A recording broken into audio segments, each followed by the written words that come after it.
Señor Vargas. Si no es molestia, nos gustaría quedarnos con usted. La voz de Elara tembló, un hilo de plata en el pesado silencio del café El Refugio, un lugar donde el lujo era tan espeso como el aroma del café colombiano que impregnaba el aire. Don Alberto Vargas, un hombre cuya fortuna se medía en rascacielos y cuya soledad se medía en décadas de amargura, levantó la vista de su pastel de cumpleaños, una obra maestra de chocolate que permanecía intacta sobre la mesa de mármol.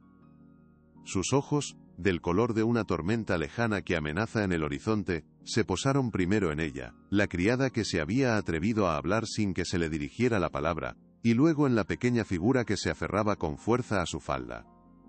Lina, con sus 4 años de inocencia intacta, espiaba al hombre de la silla de ruedas con una curiosidad pura, desprovista del miedo que los adultos sentían en su presencia. La petición de Elara, tan simple en su formulación, y tan audaz en su intención, pareció comierno, engelar el tiempo en el elegante salón. Ella era una empleada, una sombra pagada para ser invisible, no una compañera de celebraciones personales. El nudo en su estómago se apretó con una fuerza dolorosa. Sabía que había cruzado una frontera invisible, impulsada por la desolación que vio en el rostro de su patrón, al mirar las velas apagadas de su pastel solitario. Arriesgaba su trabajo, el único techo sobre la cabeza de su hija, por un simple y humano acto de compasión. Pero fue la vocecita de Lina la que rompió el tenso y pesado hechizo que se había formado en el aire. «Mamá, ¿por qué el señor no sonríe?», susurró, su pregunta infantil rebotando contra la indiferencia de piedra que don Alberto había perfeccionado a lo largo de los años como una armadura contra el mundo. ¿No le gustan los pasteles? La inocencia de la pregunta era un contraste brutal con la complejidad de las emociones que se arremolinaban en la sala. Elara sintió un escalofrío recorrerle la espalda, un presentimiento de que había cometido el error más grande de su vida. Don Alberto ni siquiera se dignó a mirar a la niña. Su mirada se clavó en Elara con una frialdad que la quemó por dentro. «Vuelva a su puesto, Elara. Inmediatamente». La orden no fue un grito sino un susurro helado, cargado con el peso aplastante de su autoridad inquebrantable, una orden que la devolvía a su lugar de sirvienta, de objeto.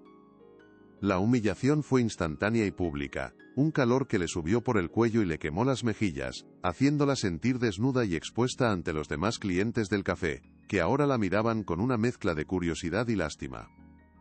Se sentía ridícula, una tonta por haber creído que un gesto humano podría penetrar la fortaleza de riqueza y amargura que rodeaba a su patrón. Su corazón latía con una fuerza desbocada, el eco de su audacia ahora un tambor de pánico. Si te gusta este tipo de contenido, no te olvides de suscribirte a nuestro canal. Publicamos videos todos los días y dale like al vídeo. O si te gusta esta historia y déjanos en los comentarios contándonos de dónde eres y a qué hora nos escuchas. Lo siento, señor. Ella no entiende, comenzó a disculparse Elara, pero las palabras murieron en su garganta, ahogadas por la vergüenza y el miedo. ¿Qué era exactamente lo que la niña no entendía? Las rígidas castas que separaban a un magnate millonario de su sirvienta. La regla no escrita y fundamental de que la soledad de los ricos es un santuario sagrado que no debe ser profanado por la compasión de los inferiores. La pregunta de Lina había sido pura, un acto de simple curiosidad infantil, pero en este mundo de apariencias, poder y jerarquías invisibles, la pureza era una ofensa, una transgresión imperdonable. Don Alberto ni siquiera parpadeó. Su rostro era una máscara impasible, un monumento a la indiferencia más absoluta, tallado en el granito de una vida de decepciones. Elara apretó con más fuerza el hombro de su hija, un gesto que pedía silencio pero que también era un ancla para su propio espíritu tambaleante. El abismo entre su mundo de necesidad y el de él, un universo de opulencia y vacío, parecía en ese instante más profundo e insondable que nunca. El camarero, que pulía copas en la barra, desvió la mirada con una incomodidad evidente, convirtiéndose en cómplice silencioso de su humillación. El murmullo de las otras mesas pareció bajar de volumen, y Elara sintió docenas de ojos clavados en su espalda, juzgándola. «He cometido el peor error de mi vida», pensó Elara, un pánico helado comenzando a extenderse por sus venas como un veneno lento. Sentía la necesidad imperiosa de huir, de desaparecer, de evaporarse de aquel lugar que de repente se había vuelto hostil. Pero en ese preciso instante, Lina se soltó de su mano con una agilidad sorprendente. Con la audaz y pura determinación que solo reside en el corazón de un niño de 4 años, dio los pocos pasos que la separaban de la imponente mesa de don Alberto. La pequeña mano de la niña se abrió para revelar una flor delicada, un tesoro que había guardado en secreto. Era una simple rosa de un pálido color rosado, arrancada seguramente de uno de los rosales del jardín de la mansión esa misma mañana, un pequeño acto de vandalismo infantil que ahora se transformaba en una ofrenda de paz. Lina extendió la mano, ofreciendo su humilde y precioso regalo al hombre que parecía tenerlo todo y, al mismo tiempo, no tener nada. Tenga, señor. Es para que tenga un lindo cumpleaños. La voz de la niña era clara y sincera, desprovista de cualquier cálculo o segunda intención, una melodía pura en la disonancia del momento. Por un brevísimo y fugaz instante, el gesto pareció perforar la coraza de hielo que protegía a don Alberto. Sus ojos grises se fijaron en la flor, y el ara juraría haber visto una fisura en su máscara, un destello de algo que no era molestia ni ira, fue sorpresa, o el eco doloroso de un recuerdo largamente enterrado, el momento de posible conexión humana, esa pequeña ventana de luz en la oscuridad de la tarde, se desvaneció tan rápido como había llegado, dejando tras de sí un frío aún más intenso. Don Alberto apartó la vista de la delicada flor, y la fijó en el rostro inocente de Lina, su expresión endureciéndose hasta volverse de granito macizo. El atisbo de vulnerabilidad, si es que alguna vez existió, fue sellado de inmediato, sepultado bajo capas y capas de una amargura antigua y bien cuidada. No hizo el más mínimo gesto para aceptar el regalo. Simplemente lo ignoró, como si la niña y su ofrenda fueran invisibles, una molestia sin importancia en su campo de visión, un insecto zumbando a su alrededor. «He dicho que vuelvan a la mansión», repitió, y esta vez su voz no fue un susurro, sino un filo de acero pulido, cortante e inequívoco, una sentencia final. El rechazo ya no era solo para el ara y su atrevimiento, sino para su hija, para la pureza de su gesto inocente. Lina, completamente confundida por la reacción del hombre, bajó lentamente su pequeña mano. Sus labios comenzaron a temblar, y sus grandes ojos se llenaron de lágrimas que luchaba valientemente por no derramar. Para ella, esto no era una lección sobre clases sociales. Era la simple y dolorosa verdad de que un señor triste no quería el hermoso regalo que ella le había traído con tanto cariño. El ara sintió una punzada de furia protectora. Su propia humillación era soportable, pero el dolor en el rostro de su hija era una herida abierta en su propio corazón. «Discúlpenos, señor, le aseguro que no volverá a suceder», murmuró el ara, su voz apenas un soplo de aire, casi inaudible. Se sentía diminuta, despojada de toda dignidad bajo la fría y persistente mirada de su patrón, una mirada que la juzgaba y la condenaba sin necesidad de palabras. Sin atreverse a mirar atrás, guió a Lina hacia la salida, sus pasos apresurados resonando de forma extraña en el suelo de mármol pulido del café. La niña tropezaba a su lado, lanzando una última mirada desconcertada y triste hacia la mesa donde el hombre solitario seguía sentado frente a su pastel intacto, un rey en un castillo vacío. El aire frío y húmedo de la calle la golpeó como una bofetada, sacándola de su estupor y devolviéndola a la cruda realidad. La lluvia se había convertido en un aguacero torrencial que empapaba la acera y envolvía la ciudad de Bogotá en un velo gris y melancólico. No tenían paraguas. El ara abrazó a Lina con fuerza, tratando de protegerla del aguacero con su propio cuerpo, mientras su mirada desesperada buscaba un taxi libre en el torrente de tráfico que pasaba indiferente a su drama. El trayecto de vuelta a la mansión sería un largo y tortuoso silencio, cada semáforo en rojo una oportunidad para que su mente imaginara los peores escenarios posibles. ¿La despediría? La pregunta era una brasa ardiente en su mente. ¿Qué harían si perdía el trabajo? El miedo sabía a metal en su boca, un sabor amargo que se mezclaba con la tristeza de la lluvia, en su rostro. La ciudad, con sus luces brillantes y su pulso constante, nunca le había parecido tan indiferente y hostil. El viaje en taxi fue un borrón de luces de neón reflejadas en las ventanillas empañadas, cada gota de lluvia una distorsión de la realidad que se desmoronaba a su alrededor. Lina, agotada por la montaña rusa de emociones de la tarde, se había quedado profundamente dormida en su regazo, su respiración suave y rítmica, un pequeño faro de paz en la tormenta. El ara la observaba, el amor que sentía por ella una fuerza casi física, un ancla en el océano de incertidumbre que amenazaba con arrastrarla y hundirla. Acarició su cabello húmedo, una promesa silenciosa y desesperada de que la protegería, sin importar el coste, sin importar el enemigo. Pero las promesas eran fáciles de hacer en la oscuridad protectora de un taxi. Cumplirlas era otra historia muy diferente. Al llegar a la imponente verja de hierro forjado de la mansión Vargas, el guardia de seguridad les abrió sin hacer preguntas, pero su mirada contenía una mezcla de curiosidad y lástima que no pasó desapercibida para Elara. Las noticias en una casa tan grande viajaban más rápido que el fuego en un campo seco. Cuando cruzaron el umbral de la cocina, el corazón le latía con una fuerza desbocada. Podía sentir los ojos de sus compañeros sobre ella, clavándose en su espalda como pequeñas agujas. Nadie dijo una palabra, pero el silencio era denso y elocuente, cargado de preguntas no formuladas, y de un miedo palpable a asociarse con la que había caído en desgracia. Subió las escaleras de servicio hasta su pequeña habitación en el ático, cada peldaño un paso más hacia un futuro desconocido y aterrador que no se atrevía a imaginar. La noche fue un tormento de insomnio y ansiedad. Elara daba vueltas en su estrecha y dura cama, cada crujido de la vieja mansión, cada susurro del viento entre los árboles, magnificando sus crecientes ansiedades hasta convertirlas en monstruos. La lluvia seguía golpeando rítmicamente la ventana de su ático, un tamborileo constante y monótono que parecía burlarse de la agitación de su alma inquieta. Se levantó varias veces a lo largo de la noche, movida por un instinto primordial y protector, para asegurarse de que Lina estuviera bien arropada, que su sueño no fuera perturbado por la tormenta de fuera ni por la que se gestaba dentro de su madre. La visión de su hija durmiendo, su rostro sereno y ajeno a la catástrofe que se cernía sobre ellas, era un contraste desgarrador con la dureza del mundo que las esperaba al amanecer. Al despuntar el alba, la lluvia finalmente cesó, pero el cielo permaneció cubierto por un pesado manto de nubes grises, un reflejo perfecto de su estado de ánimo Sokoa. Se embrió. Una sensación de fatalidad, de un final inevitable, se había instalado en lo más profundo de su ser. Sabía que el enfrentamiento era inevitable, que el juicio final estaba a punto de llegar.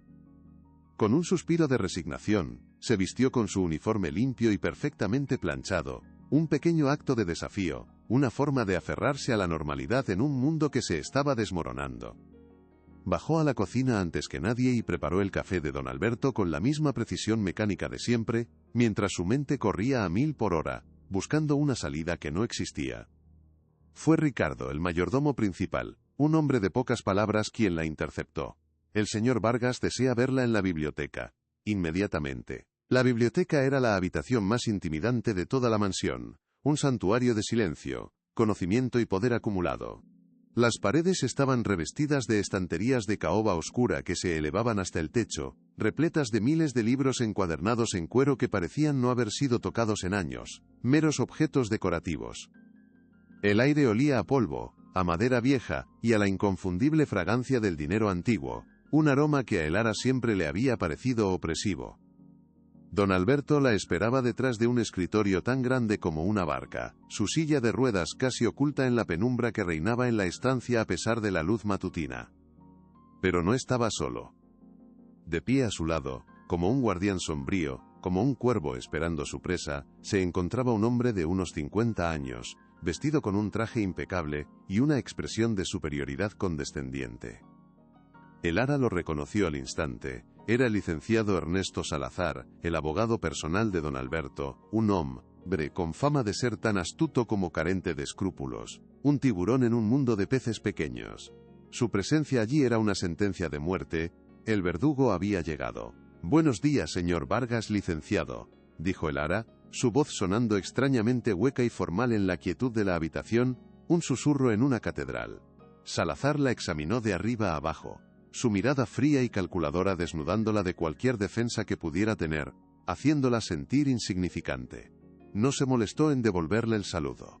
Don Alberto, fiel a su estilo, permaneció en un silencio glacial, dejando que su abogado fuera el que ejecutara la sentencia. Era su forma de mantener una distancia aséptica y cobarde de los asuntos desagradables de la vida. Algo estaba a punto de romperse para siempre. «Señorita Elara», comenzó Salazar, su voz era suave como la seda pero con un matiz amenazante que le provocó un escalofrío que le recorrió toda la espalda. «El señor Vargas me ha informado de su comportamiento. en to sumamente inapropiado de ayer, en el café El Refugio. La elección de las palabras fue deliberada, cada sílaba diseñada para avergonzarla y culparla, para dejar claro desde el principio quién tenía el poder en esa habitación. Mi cliente valora enormemente, por encima de todo, su privacidad y la discreción absoluta de su personal. Usted, señorita, cruzó una línea fundamental que jamás debería haber cruzado, una línea que separa a los sirvientes de los señores. Elara apretó las manos con fuerza a los costados, sus nudillos poniéndose blancos por la presión. Luchó con todas sus fuerzas por mantener la compostura, por no dejar que vieran el temblor en sus piernas, por no darles la satisfacción de verla derrumbarse. No fue mi intención, licenciado, de verdad, solo vi que el señor estaba solo en su cumpleaños y yo solo quería ofrecerle un poco de compañía. Mi hija solo quería darle una flor para alegrarle el día. Su explicación sonaba débil, patéticamente ingenua, incluso, para sus propios oídos, la excusa de una tonta. Salazar esbozó una sonrisa delgada y cruel, desprovista de cualquier atisbo de humor, una mueca de desprecio. Compañía, por favor, no nos tome por tontos. El señor Vargas no solicita, ni desea, ni requiere la compañía de sus empleados. Su intento de familiaridad fue una grave falta de juicio. Fue, para ser precisos, un acto de insubordinación. La palabra insubordinación resonó en el silencio opresivo de la biblioteca. Un término legal y frío que transformaba su gesto de compasión en un delito corporativo, en una ofensa grave. La acusación la golpeó con la fuerza de un golpe físico, dejándola sin aire, sin argumentos. Estaban reescribiendo la historia, pintándola a ella como la agresora, como la que había roto las reglas sagradas de la casa. Yo no lo vi de esa manera, tartamudeó, sintiendo cómo se le secaba la boca, las palabras atascadas en su garganta. Simplemente pensé que... Salazar la interrumpió bruscamente, sin dejarla terminar, demostrando su poder. No le pagamos para que piense, señorita. Le pagamos para que cumpla con sus deberes de manera eficiente, silenciosa y, sobre todo, discreta, espetó, su tono volviéndose más duro, más afilado. Su comportamiento ha creado una situación profundamente incómoda y totalmente inaceptable para mi cliente.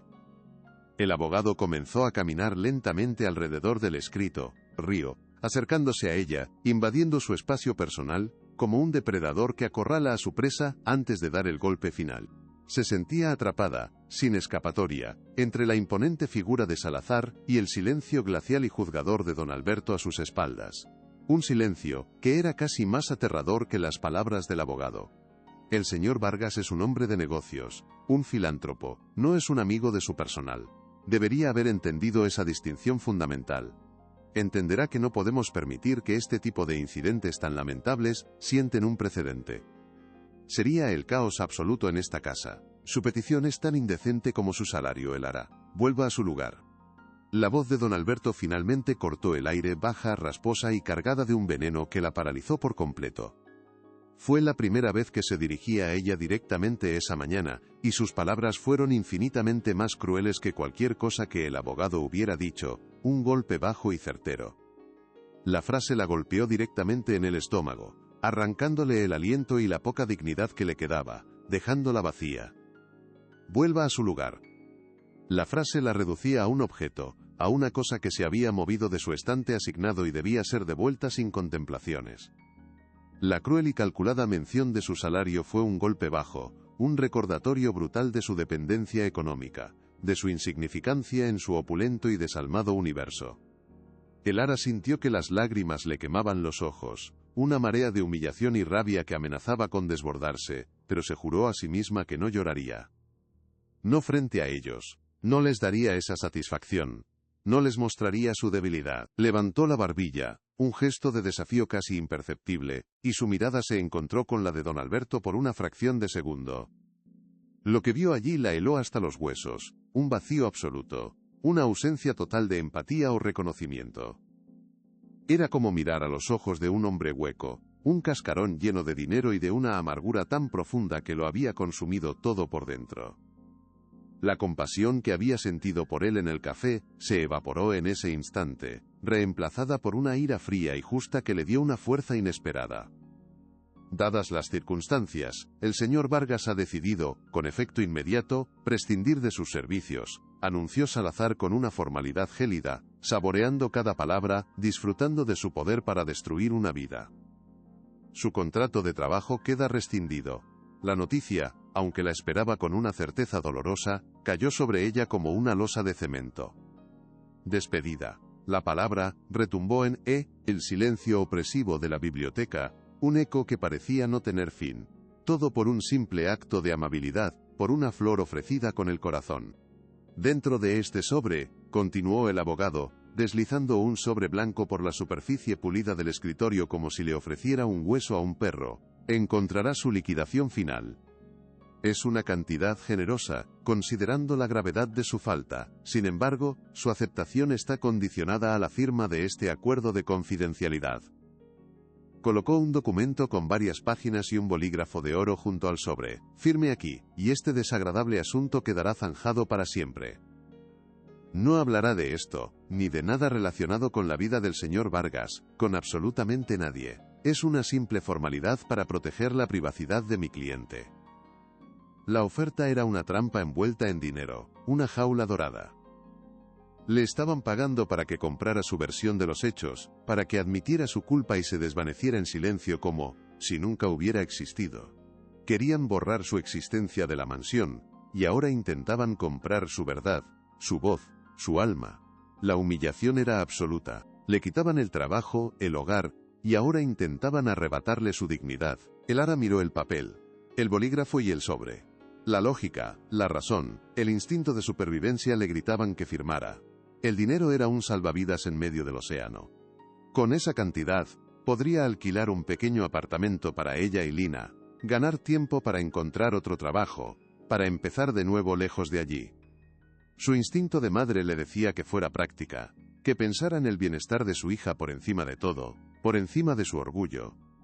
Pero algo dentro de ella, un núcleo de orgullo y justicia que no sabía que poseía, una fuerza indomable, se rebeló. Firmar ese papel sería admitir que su compasión era una falta grave, sería validar su crueldad y su desprecio. Sería vender su alma por unas cuantas monedas, por un puñado de billetes sucios. Sería traicionarse a sí misma de la peor manera posible. Lentamente, con un movimiento deliberado que sorprendió a los dos hombres, empujó el sobre y el bolígrafo de vuelta hacia el abogado. Levantó la vista, y su voz, cuando habló, fue sorprendentemente firme, sin rastro del temblor que sentía por dentro, una voz que no reconocía como suya. No he hecho nada malo, dijo, cada palabra clara y resonante en el silencio de la biblioteca. No firmaré ningún acuerdo de confidencialidad. La expresión de suficiencia de Salazar se transformó primero en incredulidad, y luego en una ira apenas contenida. Incluso don Alberto pareció salir de su letargo, girando la cabeza para mirarla directamente, un destello de genuino interés en sus ojos muertos. La criada insignificante se había atrevido a desafiarlos. Le aconsejo muy seriamente que lo reconsidere, señorita, dijo Salazar, su tono volviéndose gélido, cada palabra una amenaza velada, una promesa de destrucción. Usted no tiene ni la más remota idea de a quién se está enfrentando. El señor Vargas tiene recursos ilimitados, una influencia que usted no puede ni empezar a comprender. Iniciar una lucha contra él no sería solo un suicidio profesional, sino también personal. Saldrá de aquí sin un céntimo, y le aseguro personalmente que su reputación la precederá a donde quiera que vaya. Nadie en esta ciudad, ni en ninguna otra, querrá contratar a una empleada conflictiva y poco fiable que demanda a sus jefes. La amenaza ya no era sutil, era una declaración de guerra abierta. Estaban dispuestos a destruirla, a convertirla en una paria, a asegurarse de que no pudiera volver a levantar cabeza nunca más. Todo para proteger el frágil y solitario ego de un hombre que no podía soportar un simple gesto de bondad. Un escalofrío de miedo recorrió la pavea, espalda de Elara, pero no retrocedió, no dio ni un paso atrás. La flagrante injusticia de la situación le dio una fuerza que no sabía que tenía, un coraje nacido de la desesperación. Prefiero irme sin nada que irme con una mentira, respondió ella, su mirada fija, no en el abogado, sino directamente en don Alberto, desafiándolo. Puede quedarse con su dinero y con su silencio comprado. Por primera vez, vio una emoción pura en el rostro del magnate. una furia helada y profunda. La furia de un rey cuyo poder absoluto había sido cuestionado por un plebeyo. La confrontación había terminado. El desafío de Elara había sido respondido con el poder absoluto y la crueldad. Don Alberto asintió lentamente hacia Salazar, una señal silenciosa y definitiva que selló su destino. El abogado recogió los papeles con un gesto brusco, su rostro contraído por la ira. «Muy bien», dijo, su voz destilando un desprecio infinito. «Como desee. Tiene exactamente 1 hora para recoger sus pertenencias, y las de su hija, y abandonar esta propiedad. El personal de seguridad la escoltará hasta la salida para asegurarse de que cumple las instrucciones al pie de la letra». No hubo más discusión. La sentencia había sido dictada y no había apelación posible. Elara no dijo nada más. ¿Qué podría decir que no hubiera dicho ya? Se dio la vuelta y salió de la biblioteca con la cabeza alta, sintiendo sus miradas clavadas en su espalda como 2 puñales de hielo. Caminó por los pasillos silenciosos y opulentos de la mansión, cada paso un eco de su nueva y desoladora realidad, cada cuadro, cada jarrón, un recordatorio del mundo que estaba a punto de perder. La casa, que durante un tiempo le había parecido un refugio seguro, un hogar, ahora se sentía como una prisión de la que estaba siendo expulsada sin piedad. En su pequeña habitación del ático, el lugar que había sido su único hogar, comenzó a empacar febrilmente, con una urgencia nacida del pánico. Su vida entera, y la de Lina, cabía en 2 maletas viejas, y comentinente, gastadas, ropa, algunos libros, los juguetes favoritos de su hija. Mientras doblaba un pequeño vestido de flores, las lágrimas que había contenido con tanto esfuerzo finalmente brotaron, silenciosas y amargas, cayendo sobre la tela como una lluvia triste. Las lágrimas no eran de miedo, aunque el miedo estaba ahí, acechando en el fondo de su mente como una bestia agazapada. Eran lágrimas de rabia, una rabia pura y ardiente por la crueldad arbitraria, por la injusticia de un sistema donde los ricos podían aplastar a los pobres como si fueran insectos, sin la menor consecuencia, sin el menor remordimiento. Justo en ese momento, Lina entró en la habitación, frotándose los ojos somnolientos, su cabello revuelto en un adorable desorden. «Mamá, ¿qué estás haciendo? ¿Por qué guardas mis juguetes en la maleta? Nos vamos de viaje». La inocente pregunta de su hija fue como una daga en el corazón de Elara, un golpe de realidad que la hizo pedazos. ¿Cómo podía explicarle la verdad? ¿Cómo podía decirle que las habían echado a la calle, que no tenían a dónde ir, que el hombre triste del pastel las odiaba y las había expulsado de su casa?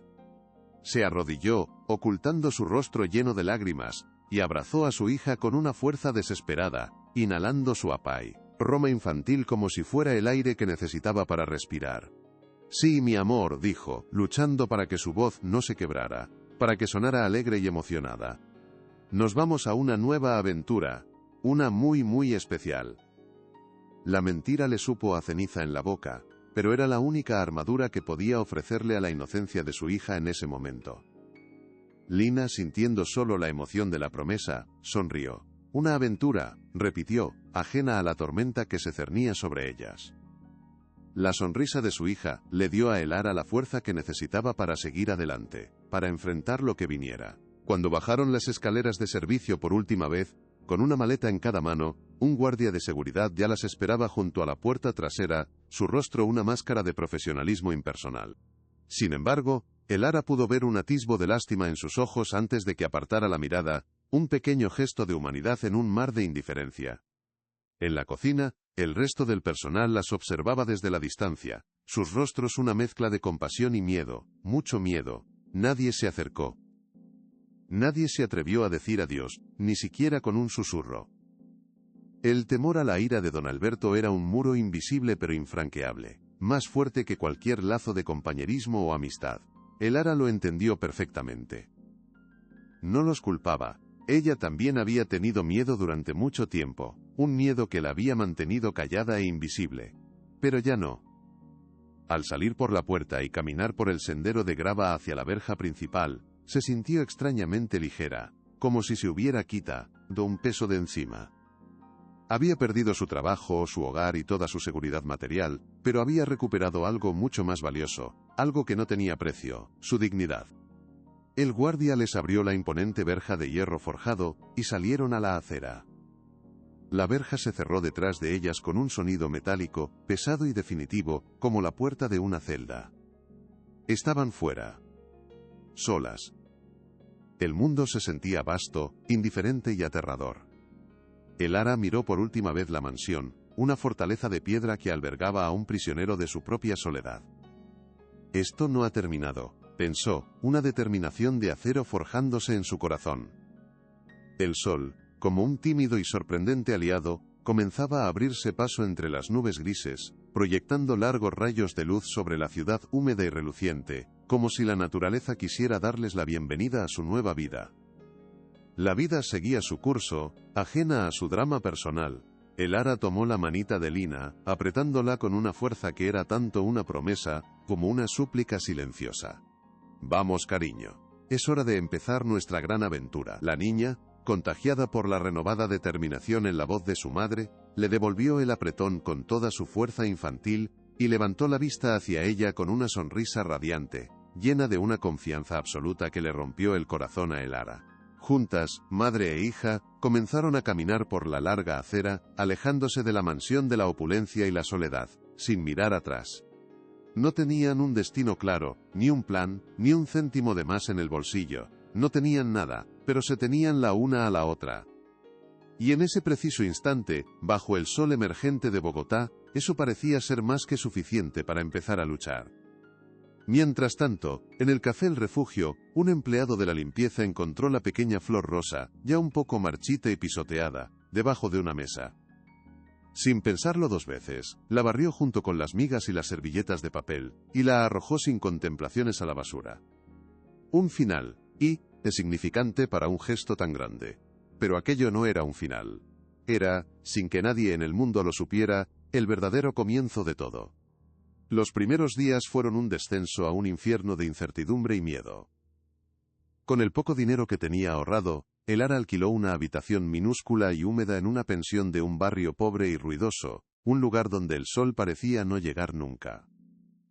El contraste con la opulencia de la mansión era una bofetada constante, un recordatorio diario de todo lo que habían perdido. Empezó a buscar trabajo de inmediato, recorriendo la ciudad a pie, dejando su nombre en restaurantes, hoteles y casas particulares. Pero la amenaza de Salazar no había sido en vano. Su reputación la precedía. En algunos lugares la rechazaban con excusas vagas, en otros eran brutalmente directos. «No contratamos a gente problemática», le dijo el gerente de un hotel de lujo, su voz llena de desprecio. Cada puerta cerrada era un nuevo golpe a su espíritu, una nueva grieta, en su armadura de determinación. El dinero se acababa con una rapidez alarmante, y el hambre empezó a ser una presencia real y amenazante. Algunas noches, Elara fingía no tener apetito para que Lina pudiera comer un poco más. Su propio estómago, un nudo de ansiedad y vacío. «¿Cuándo volvemos a casa, mamá?», le preguntaba Lina a veces, su vocecita llena de una nostalgia que le partía el alma. «Pronto, mi amor». «Nuestra aventura aún no ha terminado», respondía Elara, luchando por mantener una sonrisa en el rostro mientras por dentro se sentía morir. La desesperación era una marea oscura que amenazaba con ahogarla. Una tarde, sentada en el borde de la cama mientras Lina dormía, Elara encontró un viejo recorte de periódico que usaba para envolver sus pocas pertenencias. Era un artículo sobre una abogada llamada Elena Rojas, conocida como la defensora de los sin voz, una mujer que dedicaba su carrera a luchar contra las injusticias y a defender a personas sin recursos. Una chispa de esperanza, pequeña y frágil, se encendió en su corazón. Al día siguiente, con sus últimos pesos, tomó un autobús hasta el modesto despacho de la abogada, ubicado en un viejo edificio del centro. La oficina era el polo opuesto al lujoso bufete de Salazar, pequeña, desordenada, llena de archivadores hasta el techo, y con un persistente olor a café y a justicia. Elena Rojas era una mujer de unos 60 años, con el cabello gris recogido en un moño severo, y unos ojos que parecían haberlo visto todo. Escuchó la historia de Elara en silencio, sin interrumpirla, su expresión indescifrable. Cuando Elara terminó, Con la voz quebrada y las lágrimas corriendo por sus mejillas, la abogada se quedó pensativa por un largo momento. Elara contuvo la respiración, esperando el rechazo, la palabra de lástima que le diría que su caso era imposible. Pero Elena la sorprendió. «Estos hombres como Vargas creen que el mundo les pertenece», dijo la abogada, su voz tranquila pero con un filo de acero. «Creen que pueden comprarlo todo, incluso el silencio y la dignidad de las personas. Es hora de que alguien les enseñe que están equivocados». Por primera vez en mucho tiempo, Elara no se sintió sola. La decisión de demandar a don Alberto Vargas fue como declarar la guerra a una nación entera. Salazar y su equipo legal respondieron con una ferocidad y una crueldad que superaron las peores pesadillas de Elara. La primera batalla no se libró en un tribunal sino en los medios de comunicación. De repente, los periódicos sensacionalistas y los programas de chismes comenzaron a publicar historias sobre la criada ambiciosa, pintando a Elara como una cazafortunas sin escrúpulos que intentaba extorsionar a su benefactor. Publicaron fotos suyas sacadas de contexto, insinuando una vida de lujos y engaños. La humillación pública fue devastadora. La gente la señalaba por la calle, susurrando a sus espaldas. Los pocos amigos que le quedaban se alejaron, temerosos de verse salpicados por el escándalo. Isabel Vargas, la sobrina de don Alberto, era la principal fuente de estas mentiras, concediendo entrevistas en las que se presentaba como la sobrina devota que protegía a su tío vulnerable de una depredadora.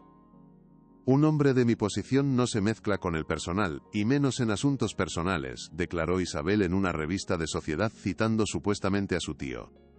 «Esta mujer está desesperada y es capaz de cualquier cosa por dinero».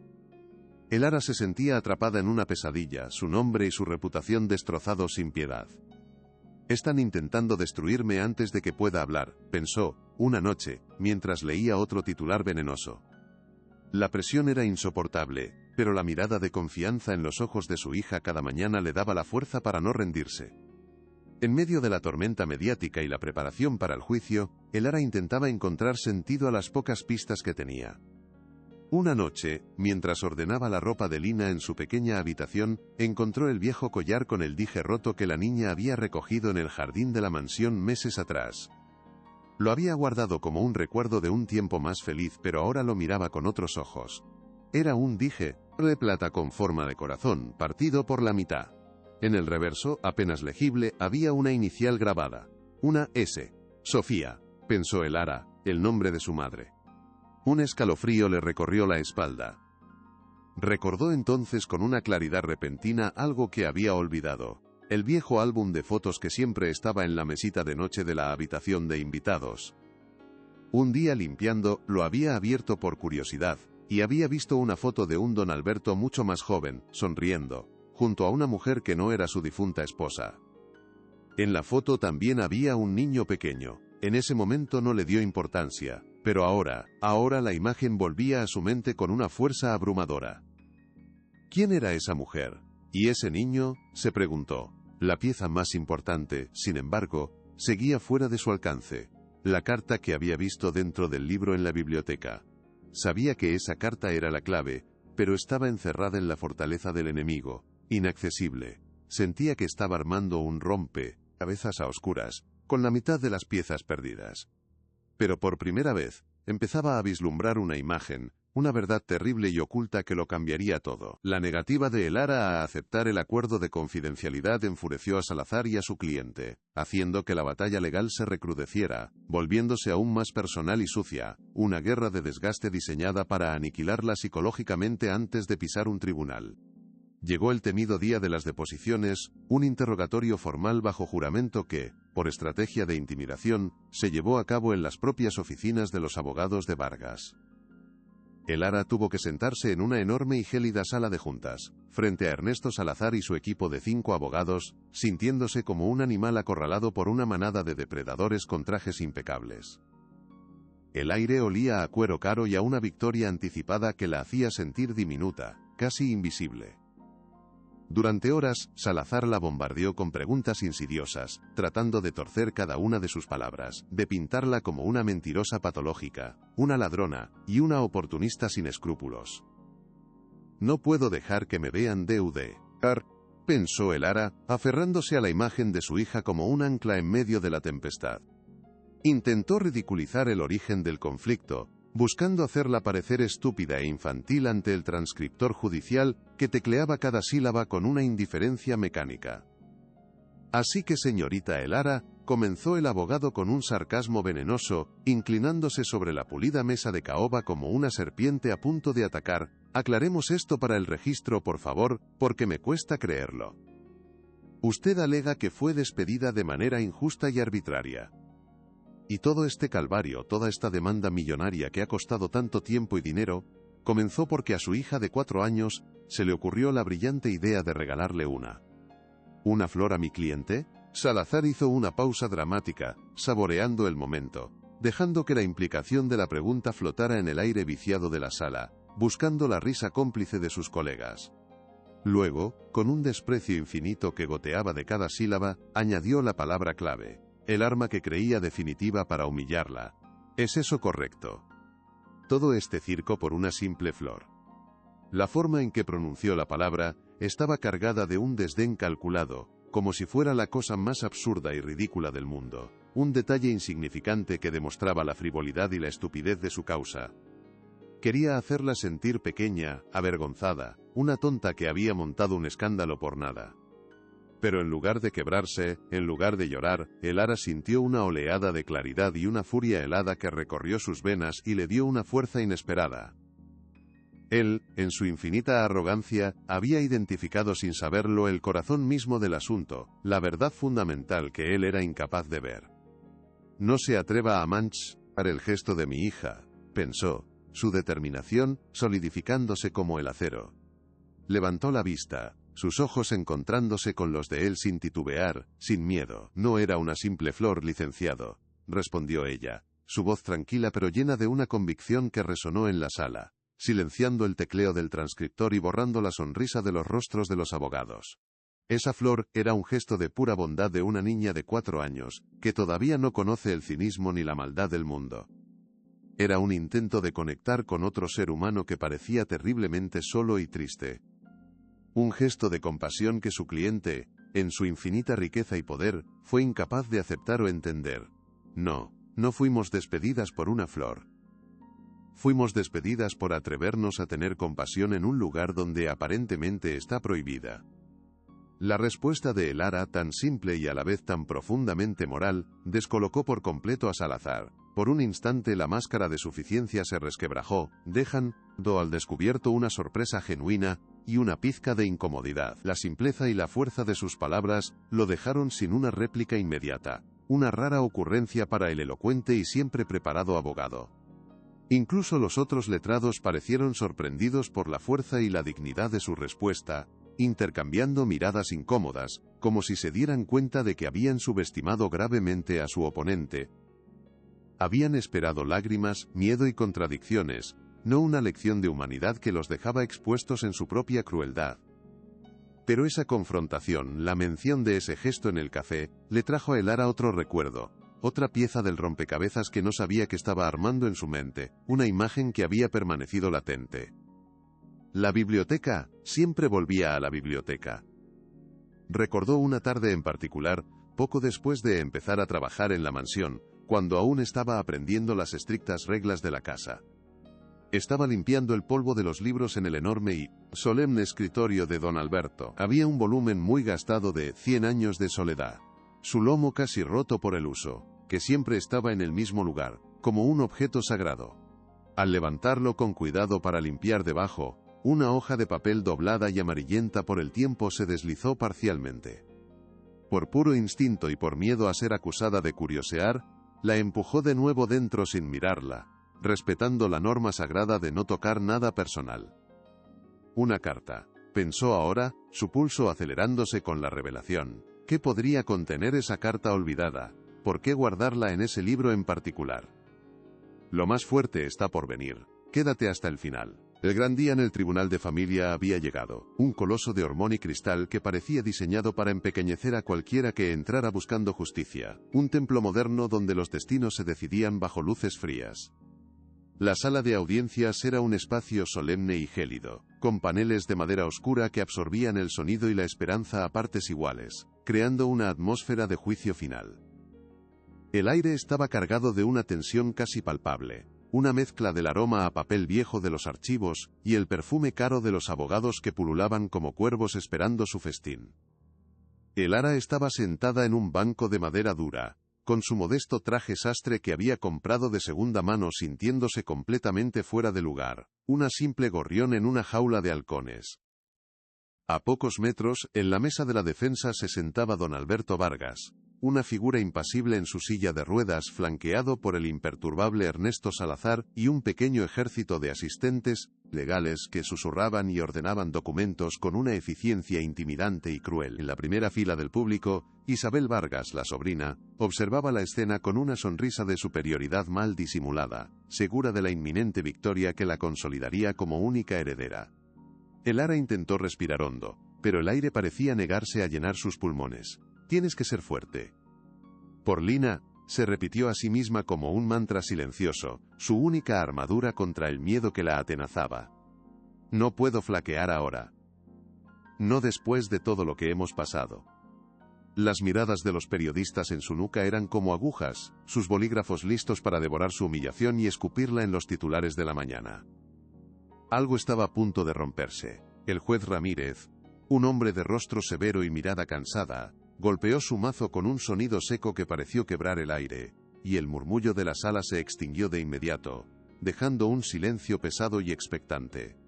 «Licenciado Salazar puede proceder con sus argumentos finales», declaró con una voz monótona que no dejaba entrever ninguna emoción, como si presidiera un trámite burocrático en lugar del destino de una familia. Salazar se levantó con la gracia de un actor principal, subiendo al escenario para su gran monólogo. Se ajustó la corbata de seda y se dirigió al juez, aunque sus palabras parecían ir dirigidas a la prensa y al público, buscando su aplauso. «Señoría, hoy nos encontramos aquí para poner fin a una farsa, a un intento descarado y vergonzoso de extorsión. La demandante, la señorita Elara, ha construido un castillo de naipes basado en mentiras y una manipulación sentimental insultante». Su voz era un instrumento perfectamente afinado, proyectando desdén con cada sílaba. Continuó su ataque, desmantelando metódicamente cada pieza de evidencia que Elara y su abogada habían presentado. El álbum de fotos antiguo lo desestimó como una coincidencia absurda. «Mi cliente es un hombre público. ¿Acaso cada persona con la que se ha fotografiado puede reclamar un vínculo familiar?» El collar con el dije roto fue calificado de basura encontrada, una baratija sin valor.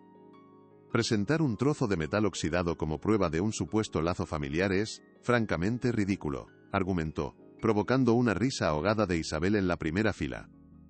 Cada palabra era un golpe directo al corazón de Elara. Don Alberto permanecía en silencio, su rostro una máscara de piedra impenetrable. «Él lo sabe. Sabe que estoy diciendo la verdad», pensó Elara, desesperada. Pero su silencio era un muro de indiferencia contra el que sus palabras se estrellaban sin piedad alguna. Finalmente, Salazar llegó al clímax de su argumento, el punto que había estado construyendo con una crueldad, don teatral y ensayada. Se detuvo y se giró para mirar directamente a Elara, sus ojos brillando con un triunfo helado que le heló la sangre en las venas. «Y llegamos al origen de todo este circo mediático, el supuesto catalizador de esta demanda millonaria. Una flor. Una simple flor que una niña le ofreció a mi cliente en un gesto que ahora se intenta tergiversar», dijo, su tono cargado de un sarcasmo venenoso que goteaba desprecio por toda la sala. Hizo una pausa dramática, dejando que el supuesto absurdo de la idea calara en la mente de todos los presentes, que parecían hipnotizados por su retórica convincente. «La demandante pretende que creamos que un hombre de la talla de don Alberto Vargas, un titán de la industria, un filántropo reconocido, despediría a una empleada por un gesto tan trivial e infantil. Es completamente absurdo. La verdad, señoría, es mucho más simple y mucho más sórdida. La señorita Elara fue despedida por su constante insubordinación, por su actitud inapropiada, y por cruzar repetidamente los límites profesionales que se esperan de cualquier empleado decente. El incidente del café fue simplemente la gota que colmó el vaso, el pretexto que ella necesitaba para lanzar este ataque calculado y ruin contra un hombre bueno y generoso». La sala estaba en un silencio sepulcral, atrapada en la narrativa convincente del abogado. Parecía una conclusión lógica, una explicación razonable, que pintaba a Elara como una oportunista sin escrúpulos. La balanza de la justicia, a los ojos de todos los presentes, se inclinaba decisivamente a favor de don Alberto. Era la falsa resolución. Elara sintió que el suelo se abría bajo sus pies. Estaba perdiendo. Lo estaba perdiendo todo.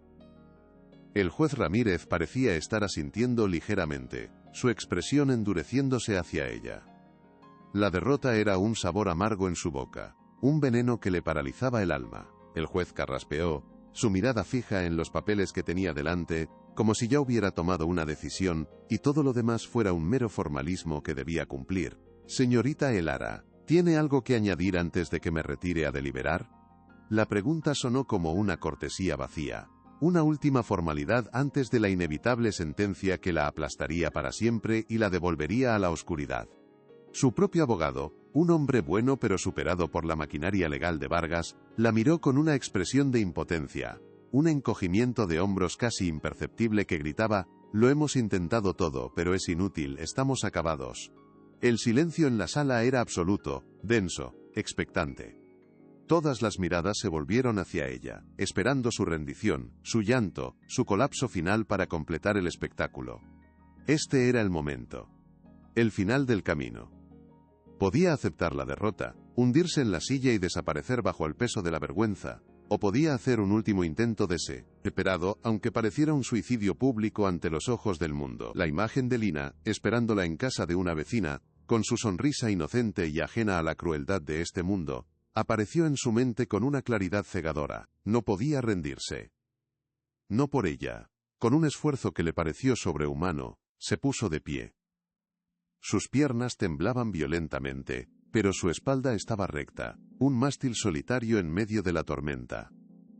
Respiró hondo, un aliento tembloroso que luchaba por calmar el galope de su corazón. «Sí, señoría.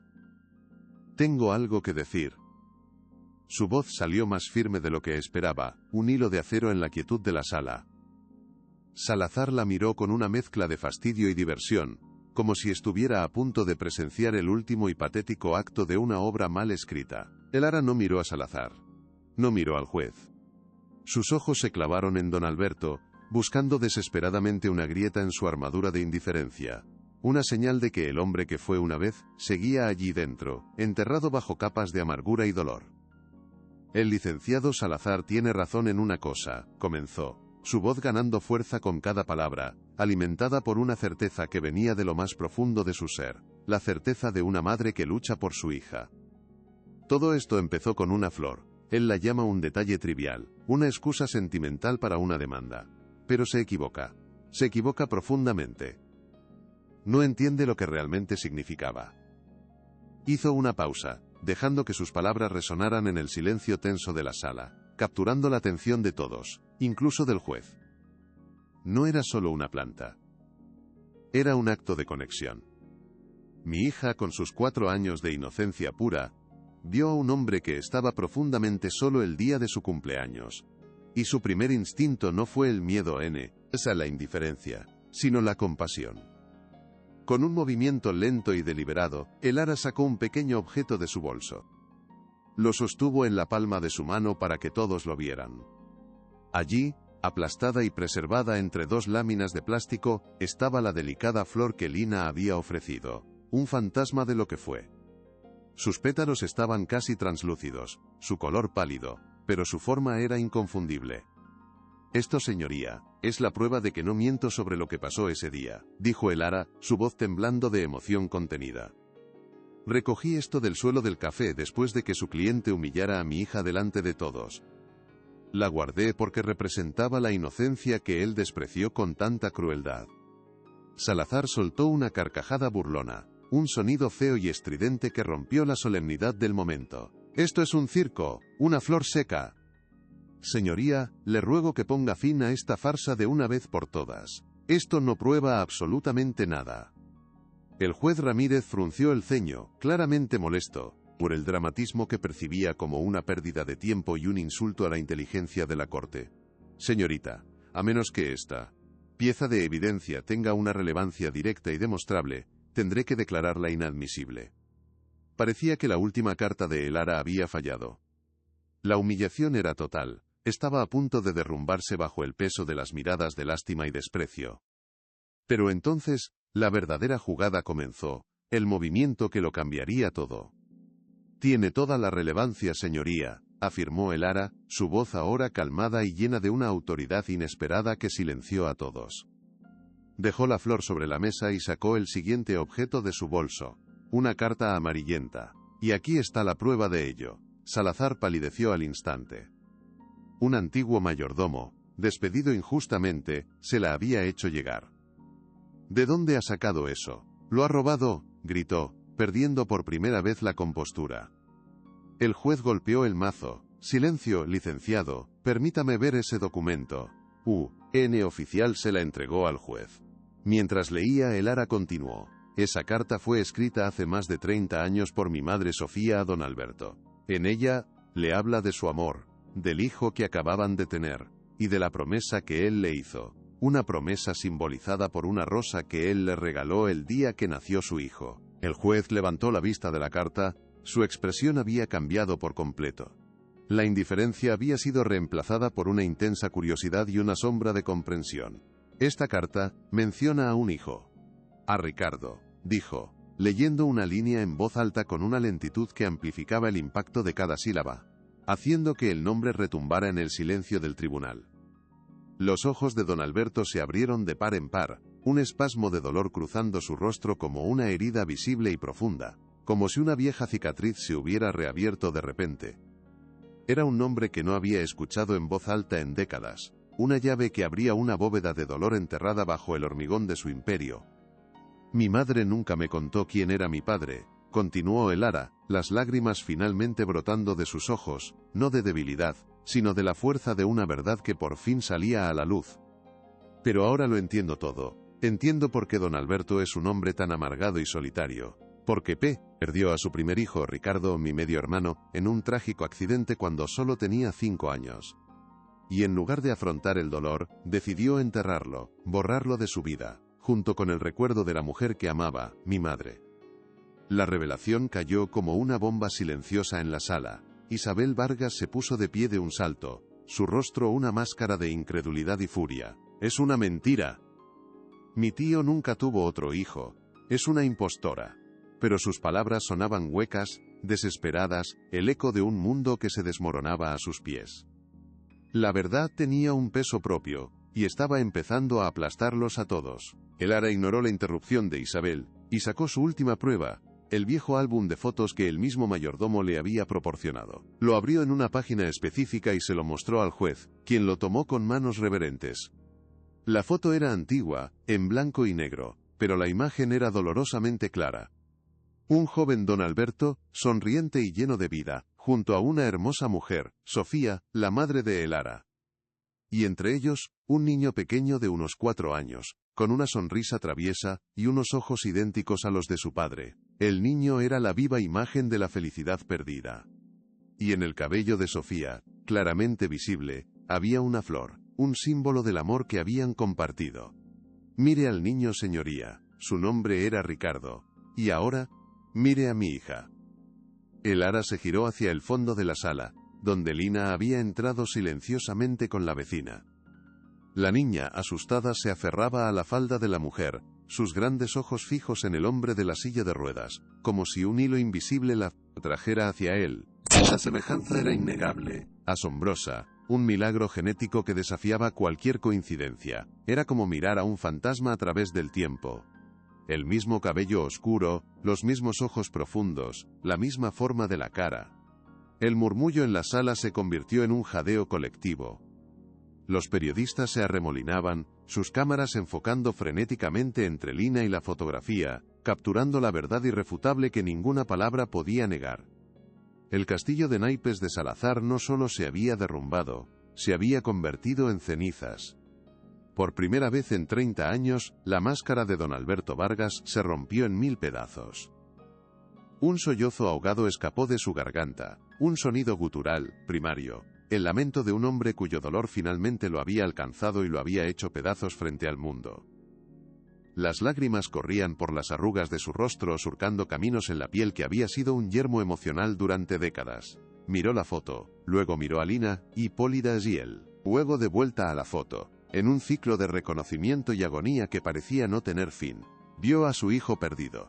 Vio el amor que había enterrado vivo junto a él. Vio todos los años de soledad autoimpuesta como un castigo que se había infligido a sí mismo, una penitencia que nunca terminaba, un muro que lo había protegido pero también lo había condenado.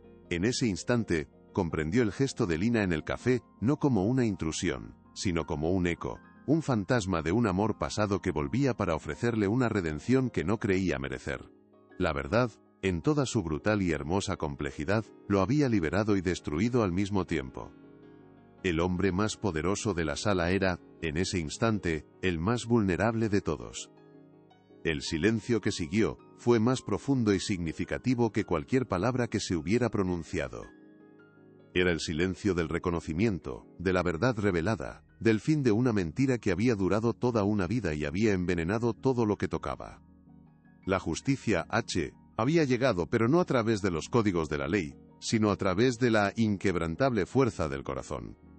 Si esta historia te tocó el corazón, comparte para que llegue a más personas. Con un esfuerzo visible, luchando por controlar el temblor de su cuerpo, don Alberto levantó una mano temblorosa.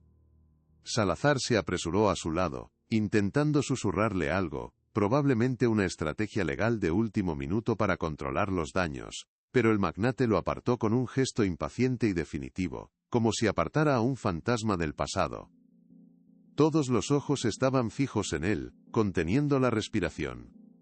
Es verdad, dijo su voz rota, apenas un susurro que sin embargo, resonó en cada rincón de la sala como un trueno. Todo es verdad. La confesión fue simple, directa y absolutamente devastadora para su propia defensa. Isabel soltó un grito ahogado, como si la hubieran abofeteado con una fuerza invisible. Salazar se quedó petrificado, su carrera desmoronándose ante sus ojos en un instante. Ricardo era mi hijo, continuó don Alberto, sus ojos nunca apartándose de la pequeña Lina, y Sofía fue el único amor de mi vida. La alejé después del accidente. La culpé, me culpé a mí mismo, construí muros a mi alrededor para que nadie pudiera volver a herirme. Su confesión pública era una catarsis, un torrente de dolor y arrepentimiento, que había estado represado durante 3 décadas. Se dirigió al juez. Señoría, retiro todos los cargos contra la señorita Elara, pido perdón públicamente por el daño que le he causado, y solicito formalmente una prueba de ADN. Necesito tener la certeza de que esta niña es la hija de mi segundo hijo, a quien también abandoné. Mientras el juez golpeaba el mazo repetidamente, gritando, ¡Orden!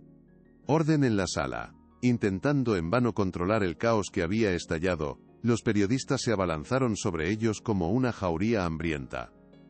Elara, actuando por puro instinto maternal, corrió hacia Lina y la abrazó con fuerza, protegiéndola del pandemonium, ocultando su rostro en su hombro para que no viera los flashes cegadores ni escuchara las preguntas a gritos que volaban por el aire. Ya pasó todo, mi amor. Todo está bien, le susurró al oído, aunque no estaba segura de si se lo decía a su hija o a sí misma, tratando de convencerse de que la pesadilla había terminado y algo nuevo, aunque aterrador, estaba comenzando. Al otro lado de la sala, el equipo de don Alberto formaba un círculo protector a su alrededor, intentando abrirse paso entre la multitud de reporteros y curiosos que querían una declaración, una foto, un pedazo de su dolor. Pero antes de que se lo llevaran, sus ojos se encontraron con los de Lara por encima del mar de cabezas. Por primera vez, ella no vio frialdad ni indiferencia en su mirada, vio un océano de arrepentimiento, una súplica silenciosa de perdón y una pregunta aterradora y llena de esperanza. ¿Qué hacemos ahora? No hubo palabras, no era necesario. En esa mirada compartida, se estableció un nuevo comienzo, frágil e incierto, nacido de las cenizas de un pasado doloroso. La verdad los había separado, y ahora, la misma verdad tenía el poder de unirlos. La historia de la humilde criada y el millonario solitario había terminado.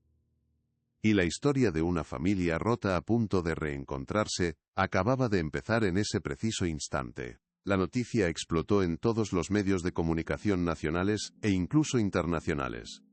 Los titulares de la mañana siguiente eran unánimes en su sensacionalismo. El secreto oculto del magnate Vargas, un hijo perdido y una nieta inesperada sacuden a la alta sociedad. Las fotografías de un don Alberto destrozado y una Elara desafiante adornaban las portadas de todos los periódicos y portales de noticias, convirtiéndose en el tema de conversación en cada café y oficina del país. La historia tenía todos los ingredientes de una telenovela clásica: riqueza, tragedia, secretos familiares guardados por décadas, y una heroína improbable que se había enfrentado a un gigante y había ganado contra todo pronóstico. La opinión pública, que inicialmente se había mostrado escéptica o incluso hostil hacia Elara, a quien veían como una cazafortunas, dio un vuelco de 180 grados. De repente ella era un símbolo de la lucha de David contra Goliat. Una madre coraje que había luchado no por dinero, sino por la verdad y la dignidad de su hija. Las ofertas para entrevistas exclusivas y contratos para libros y películas comenzaron a llover sobre su abogado, pero Elara las rechazó todas sin dudarlo. No quería fama ni más dinero del que necesitaba para vivir. Solo quería paz para su hija, y la oportunidad de construir una vida normal, lejos del circo mediático que ahora las rodeaba sin descanso. Su victoria no era un trofeo para ser exhibido, sino una herida profunda que necesitaba tiempo y silencio para sanar por completo, lejos de los focos. Isabel Vargas, por su parte, se convirtió en la villana oficial de la historia, el blanco perfecto para el desprecio del público. Su comportamiento arrogante en el tribunal, y los rumores que había esparcido maliciosamente sobre Elara, ahora se volvían en su contra con una fuerza devastadora, pintándola como una heredera fría, calculadora y sin escrúpulos, dispuesta a pisotear a una niña inocente con tal de proteger su fortuna. Fue vista saliendo del tribunal con el rostro desencajado por la furia, empujando a los periodistas y negándose a hablar con la prensa, una imagen que contrastaba brutalmente con la dignidad serena de Elara. En cuestión de horas, su círculo social le dio la espalda por completo. Las invitaciones a eventos de caridad se cancelaron misteriosamente, sus amigos de la alta sociedad dejaron de contestar sus llamadas, y los columnistas de sociedad que antes la adulaban ahora, la destrozaban en sus artículos sin piedad alguna. Su derrota no fue solo legal, fue social. Una muerte en vida para alguien cuyo único valor residía en su apellido y su estatus. Había apostado todo a la caída de Elara, y había perdido de la manera más pública y humillante posible. Su futuro como heredera del Imperio Vargas estaba ahora en entredicho, eclipsado por la aparición de una nieta legítima, una niña inocente que había capturado el corazón del público, y, lo que era más importante, el de su solitario y arrepentido abuelo. La ambición que la había impulsado durante toda su vida, se había convertido en el veneno que ahora la consumía desde dentro. Los días que siguieron a la audiencia fueron un torbellino de actividad silenciosa y organizada. Las pruebas de ADN se realizaron con una urgencia que contrastaba con las décadas de silencio y negación. Mientras esperaban los resultados, que todos sabían que eran una mera formalidad, don Alberto, a través de un nuevo equipo de abogados mucho más humanos y discretos, se encargó de que Elara y Lina estuvieran seguras y cómodas, lejos del acoso mediático. Las instaló en un discreto y lujoso apartamento en una zona tranquila de la ciudad, lejos de los paparazzi que acampaban frente a la mansión y el antiguo edificio de Elara, con personal de seguridad para garantizar su privacidad total. Fue un gesto práctico, pero también un primer y torpe intento de reparación, un modo de cuidarla sin invadir su espacio, mostrando un respeto que nunca antes había tenido. Elara lo hace, peteó con acento agudo, no por el lujo, que la hacía sentir incómoda y fuera de lugar, sino por la seguridad de Lina. La niña, aunque confundida por los cambios repentinos, estaba feliz de tener un nuevo cuarto lleno de juguetes, y un pequeño jardín donde jugar sin que nadie la observara. No entendía la complejidad de la situación, solo sabía que su mamá ya no lloraba por las noches, y que el señor triste del café parecía querer ser su amigo. Un día, un repartidor entregó un pequeño ramo de flores en la puerta. No eran ostentosas ni caras. Eran simplemente un pequeño y perfecto ramo de capullos de flores de color rosado, idénticos a los que crecían en el jardín de la mansión. No había tarjeta, pero Elara supo de inmediato quién las enviaba. «¿Por qué el señor triste nos manda flores, mamá?», preguntó Lina, olfateando uno de los capullos con la curiosidad pura de la infancia. Elara se arrodilló a su lado, buscando las palabras adecuadas para explicar un universo de dolor y arrepentimiento a una mente tan inocente. ¿Cómo explicarle a una niña de 4 años la inmensa carga de historia que contenía ese simple gesto? ¿Cómo contarle sobre la pérdida, la culpa y la frágil esperanza de redención que representaban esas flores? Decidió optar por la verdad más simple, la única que Lina podría entender en ese momento. Porque se equivocó, mi amor. Hizo algo que te puso muy triste, y a mí también. Y ahora está intentando decir que lo siente mucho, que se arrepiente. Lina procesó la información con la lógica directa y aplastante de un niño. Inclinó la cabeza, pensativa, con una seriedad impropia de su edad, y luego dijo: «Oh. Cuando yo me equivoco, te doy un abrazo para decir que lo siento». La simpleza de su respuesta golpeó a Elar con más fuerza que cualquier discurso de un abogado o cualquier confesión pública. Quizás la reconciliación no era tan complicada como los adultos la hacían. Quizás solo requería un gesto sincero, una admisión de culpa y la voluntad de empezar de nuevo, sin las capas de orgullo y miedo que lo cubrían todo. Miró las flores, símbolos de un pasado doloroso, pero también de un posible futuro.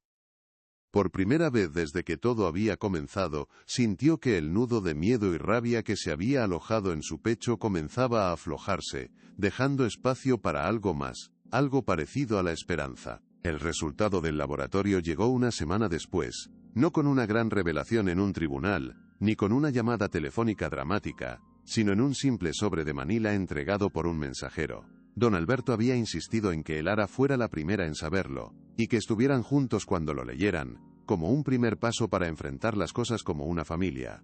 Se encontraron en el apartamento, en un ambiente tenso y extrañamente formal, dos extraños unidos por la sangre y la tragedia, intentando navegar en un territorio desconocido.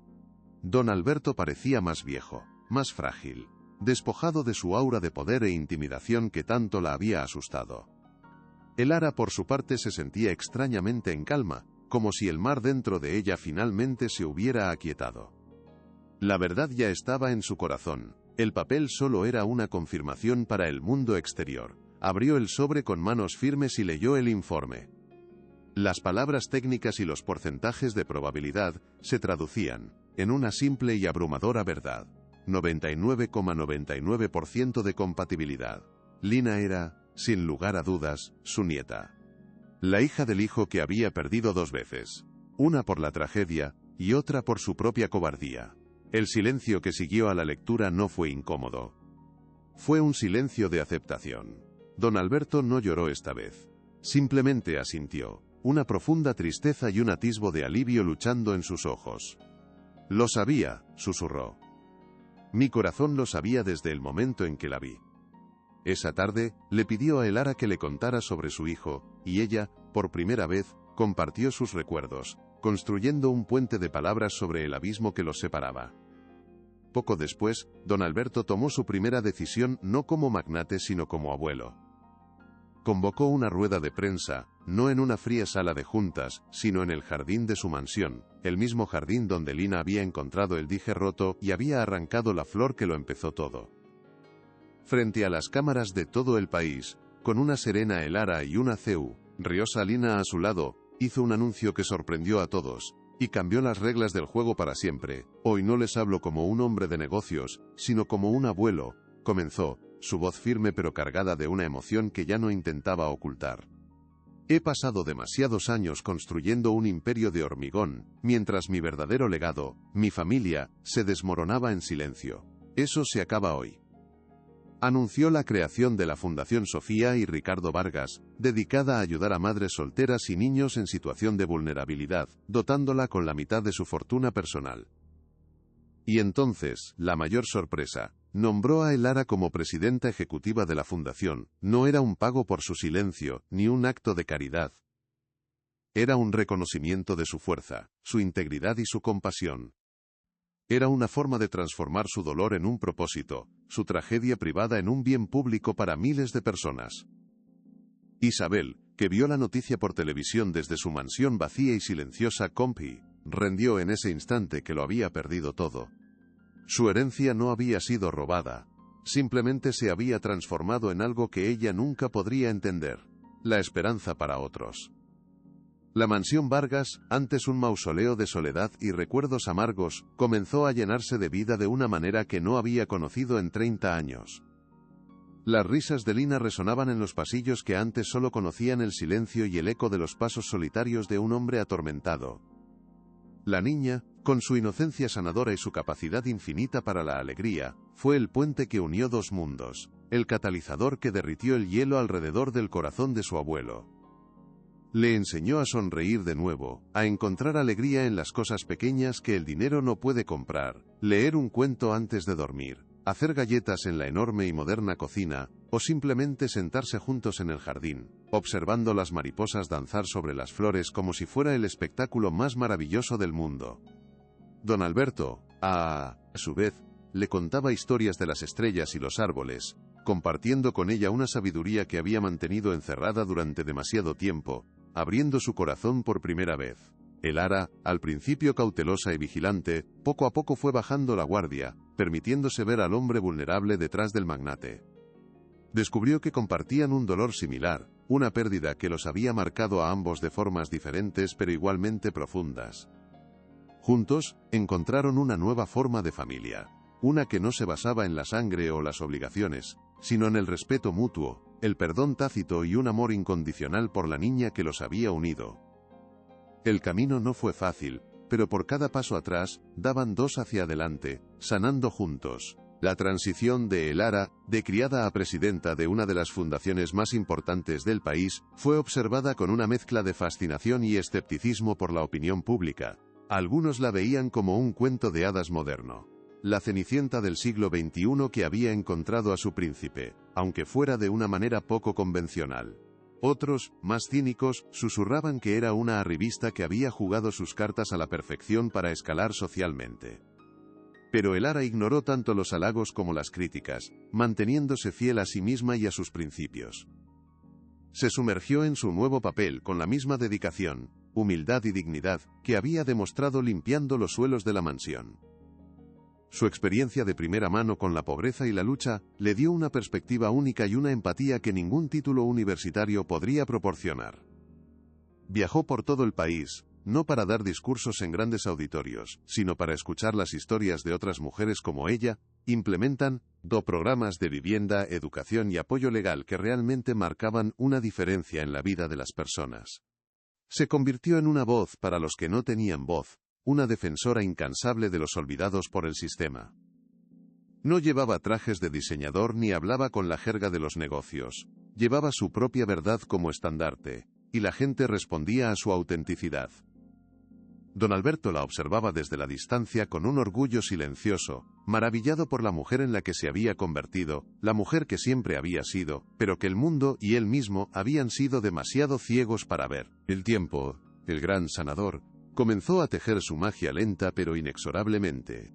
Las heridas, aunque nunca desaparecieron por completo, se convirtieron en cicatrices, recordatorios de las batallas libradas y ganadas, testimonios de la resiliencia del espíritu humano. La historia de la familia Vargas dejó de ser un escándalo para convertirse en una leyenda urbana, una historia de redención que se contaba en voz baja como un ejemplo de que nunca es demasiado tarde para cambiar, para pedir perdón y para volver a amar. El café El Refugio, el escenario de la humillación inicial, se convirtió en un lugar de peregrinación para algunos. La gente pedía sentarse en la mesa de Vargas, queriendo tocar un pedazo de la historia, sentir la energía de aquel momento crucial. El dueño, profundamente avergonzado de su pasividad aquel día, colocó un pequeño jarrón con una flor rosada fresca en esa mesa todos los días, un pequeño tributo silencioso al poder de un gesto de bondad infantil que había cambiado tantas vidas. La vida de Elara, Lina y Don Alberto encontró un nuevo ritmo, una normalidad que nunca creyeron posible. Los fantasmas del pasado no se habían ido del todo, pero ahora compartían espacio con la risa, la esperanza y la promesa de un futuro construido juntos. Habían descubierto que la verdadera riqueza no se mide en edificios o cuentas bancarias, sino en los lazos que nos atrevemos a forjar, incluso después de que todo parece perdido para siempre. La soledad había sido reemplazada por la compañía. El verdadero clímax de su historia no fue un veredicto judicial, sino un momento tranquilo y perfecto en el jardín de la mansión, exactamente un año después del juicio. Era una tarde soleada de domingo, de esas que parecen suspendidas en el tiempo. Don Alberto estaba sentado en su silla de ruedas junto a un nuevo macizo de rosales que él mismo había insistido en plantar, cuidándolos con una ternura que nunca había mostrado por nada en su vida. Lina, ahora con 5 años, corría por el césped, persiguiendo una mariposa, su risa como campanitas en el aire cálido. El ara los observaba desde la terraza, con una taza de café en las manos y una serenidad en el rostro que no había tenido en años. Lina, al pasar corriendo junto a los rosales, se detuvo. Con mucho cuidado, como si estuviera manejando un tesoro, arrancó una perfecta flor de color rosado y corrió hacia su abuelo. Se la ofreció con la misma solemnidad y pureza que la primera vez, en el café. «Tenga, abuelo, es para que tenga un lindo día». Don Alberto tomó la flor, pero esta vez, sus manos no la rechazaron. La acercó a su rostro e inhaló su fragancia. Una lágrima solitaria rodó por su mejilla, pero esta vez, no era una lágrima de dolor, sino de pura y abrumadora gratitud. Miró a el ara, que le devolvió la sonrisa. En ese simple gesto, en ese círculo completo, se encontraba toda la historia, el dolor, la lucha, el perdón y la redención. La flor ya no era un símbolo de conflicto, sino de un amor que había logrado florecer contra todo pronóstico. 5 años después, el jardín de la mansión Vargas era un paraíso floreciente, un testimonio vivo de la transformación que había tenido lugar entre sus muros. La Fundación Sofía y Ricardo Vargas se había convertido en un faro de esperanza a nivel nacional, habiendo ayudado a más de 500 familias a encontrar estabilidad, educación y un nuevo comienzo. El ara, ahora una líder respetada y una voz influyente en políticas sociales, seguía dirigiendo la fundación con la misma humildad y pasión del primer día. Don Alberto, aunque más frágil por el paso de los años, había encontrado una paz que el dinero nunca pudo comprarle. Pasaba la mayor parte de sus días en el jardín, que se había convertido en su santuario personal. Su mayor alegría era la compañía de su nieta, Lina, ahora una niña brillante y compasiva de 9 años, con los mismos ojos curiosos que habían iniciado toda aquella revolución silenciosa. La niña había heredado el amor de su abuela por las plantas, y pasaba horas con él, aprendiendo los nombres de cada flor, cuidando los rosales con una dedicación que conmovía a todos los que la veían. Su risa era la banda sonora de la mansión, un recordatorio constante de que incluso en los inviernos más largos y oscuros, la vida siempre encuentra la manera de volver a florecer. En una cálida tarde de verano, Lina estaba sentada en el césped junto a la silla de ruedas de su abuelo, trenzando una corona con pequeñas margaritas. «Abuelo», dijo de repente, su voz infantil llena de una seriedad profunda, «¿por qué las flores más bonitas a veces tienen espinas?» Don Alberto la miró, una sonrisa suave formándose en sus labios. Se tomó un momento antes de responder, eligiendo sus palabras con el cuidado de quien ha aprendido el peso de cada sílaba. «Porque las cosas más valiosas de la vida, mi pequeña», dijo, su voz un susurro suave, «a menudo requieren que seamos valientes para alcanzarlas. Las espinas nos recuerdan que el amor y la belleza, a menudo vienen acompañados de dolor y dificultades, pero que vale la pena arriesgarse por ellos». Lina asintió, satisfecha con la respuesta, y colocó la corona de margaritas sobre la cabeza canosa de su abuelo. El ara, que los observaba desde la distancia, sonrió. En esa escena simple y perfecta se resumía todo su viaje. Habían aprendido que la verdadera riqueza no se encuentra en el oro o en las posesiones materiales, sino en la valentía de abrir el corazón, en la fuerza del perdón y en el amor incondicional de una familia que se atrevió a reconstruirse desde sus cenizas, demostrando que a veces, un simple gesto de bondad puede mover el mundo. ¿Te conmueve esta historia? Deja tu like y suscríbete. Seguimos.